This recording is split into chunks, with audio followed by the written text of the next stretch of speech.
Peace be with you. Ever since I became a Christian, I have thought that the best, perhaps the only, service I could do for my unbelieving neighbors was to explain and defend the belief that has been common to nearly all Christians at all times. I had more than one reason for thinking this.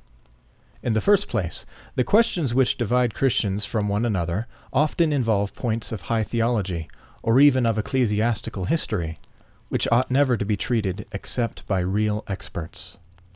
I should have been out of my depth in such waters, more in need of help myself than able to help others. And secondly, I think we must admit that the discussion of these disputed points has no tendency at all to bring an outsider into the Christian fold. So long as we write and talk about them, we are much more likely to deter him from entering any Christian communion than to draw him into our own. Our divisions should never be discussed except in the presence of those who have already come to believe that there is one God and that Jesus Christ is his only Son. I should be very glad if people would not draw fanciful inferences from my silence on certain disputed matters. For example, such silence need not mean that I myself am sitting on the fence. Sometimes I am. There are questions at issue between Christians to which I do not think we have been told the answer. There are some to which I may never know the answer. If I asked them, even in a better world, I might, for all I know, be answered as a far greater questioner was answered. What is that to thee? Follow thou me. But there are other questions as to which I am definitely on one side of the fence, and yet say nothing. For I am not writing to expound something I could call my religion, but to expound mere Christianity, which is what it is and what it was long before I was born, and whether I like it or not. The highest common factor turns out to be something not only positive but pungent, divided from all non-Christian beliefs by a chasm to which the worst divisions inside Christendom are not really comparable at all. If I have not directly helped the cause of reunion, I have perhaps made it clear why we ought to be reunited. Certainly I have met with little of the fabled odium theologicum from convinced members of communions different from my own. Hostility has come more from borderline people, men not exactly obedient to any communion. This I find curiously consoling. It is at her center, where her truest children dwell, that each communion is really closest to every other in spirit, if not in doctrine. And this suggests that at the center of each there is a something, or a someone, who, against all divergencies of belief, all differences of temperament, all memories of mutual persecution, speaks with the same voice. People ask, who are you to lay down who is and who is not a Christian? Or, may not many a man who cannot believe these doctrines be far more truly a Christian, far closer to the Spirit of Christ than some who do? Now this objection is in one sense very right, very charitable, very spiritual, very sensitive. It has every available quality except that of being useful. We simply cannot, without disaster, use language as these objectors want us to use it. When a word ceases to be a term of description and becomes merely a term of praise, it no longer tells you facts about the object. It only tells you about the speaker's attitude to that object.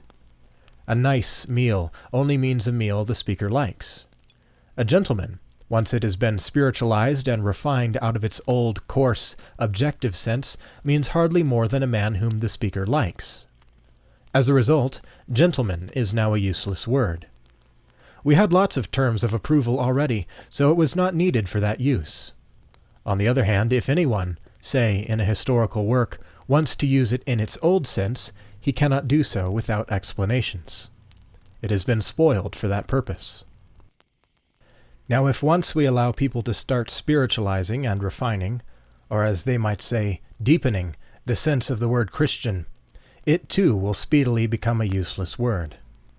In the first place, Christians themselves will never be able to apply it to anyone.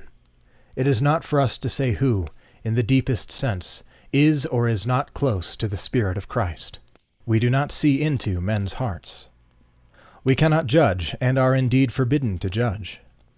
It would be wicked arrogance for us to say that any man is or is not a Christian in this refined sense. And obviously a word which we can never apply is not going to be a very useful word. As for the unbelievers, they will no doubt cheerfully use the word in the refined sense. It will become in their mouths simply a term of praise. In calling anyone a Christian, they will mean that they think him a good man. But that way of using the word will be no enrichment of the language, for we already have the word good. Meanwhile, the word Christian will have been spoiled for any really useful purpose it might have served. We must therefore stick to the original, obvious meaning. The name Christians was first given at Antioch, Acts 11:26, to the disciples, to those who accepted the teaching of the apostles. There is no question of its being restricted to those who profited by that teaching as much as they should have. There is no question of its being extended to those who, in some refined, spiritual, inward fashion, were far closer to the Spirit of Christ than the less satisfactory of the disciples. The point is not a theological or moral one. It is only a question of using words so that we can all understand what is being said. When a man who accepts the Christian doctrine lives unworthily of it, it is much clearer to say he is a bad Christian than to say he is not a Christian. I hope no reader will suppose that mere Christianity is here put forward as an alternative to the creeds of the existing communions, as if a man could adopt it in preference to Congregationalism or Greek Orthodoxy or anything else. It is more like a hall out of which doors open into several rooms.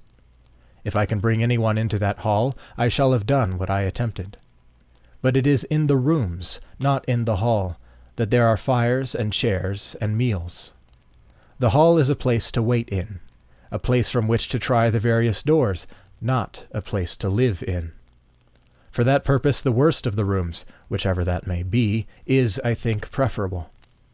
It is true that some people may find they have to wait in the hall for a considerable time, while others feel certain almost at once which door they must knock at. I do not know why there is this difference, but I am sure God keeps no one waiting unless he sees that it is good for him to wait. When you do get into your room, you will find that the long wait has done you some kind of good, which you would not have had otherwise. But you must regard it as waiting, not camping. You must keep on praying for light. And of course, even in the hall, you must begin trying to obey the rules which are common to the whole house. And above all, you must be asking which door is the true one, not which pleases you best by its paint and paneling. In plain language, the question should never be, do I like that kind of service, but are these doctrines true? Is holiness here? Does my conscience move me towards this? Is my reluctance to knock at this door due to my pride, or my mere taste, or my personal dislike of this particular doorkeeper? When you have reached your own room, be kind to those who have chosen different doors, and to those who are still in the hall. If they are wrong, they need your prayers all the more. And if they are your enemies, then you are under orders to pray for them. That is one of the rules common to the whole house.